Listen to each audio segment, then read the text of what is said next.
দোকানের বয়স 56 বছর। আমি এখানে 45-46 বছর ধরে আছি।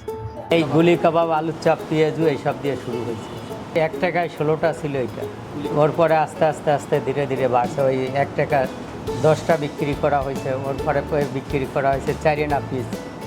ওর পরে 8 আনা, 8 আনার থেকে 1 টাকা, 1 টাকা থেকে 2 টাকা, 2 টাকা থেকে 3 টাকা, 3 টাকা থেকে 4, 4 থেকে এখন 5 আসছে। আমাদের এখানে সর্বনিম্ন হচ্ছে 5 টাকা আর সর্বোচ্চ হচ্ছে 220 টাকা। সর্বনিম্ন হলো এই যে এটা গুলি কাবাব 5 টাকা পিস,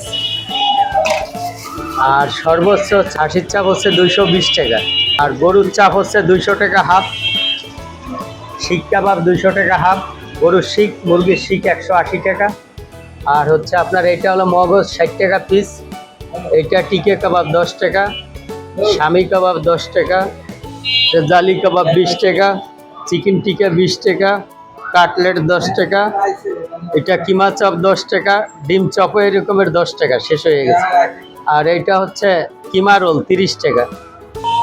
এখন মনে করেন আমাদের 20,000-30,000 টাকা বেচা কিনা করতে খবর হয়ে যেতেছে। যে বেচা কিনা ছিল যেরকম একটু বেশি ছিল, 40-45 করতে পারতো, এখন আর হয় না।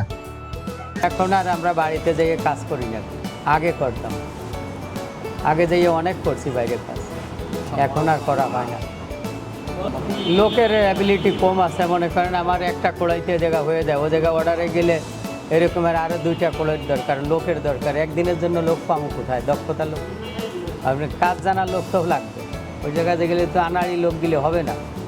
তো এই জন্য একদিনের জন্য কেউ কাজ করতে আগ্রহী না।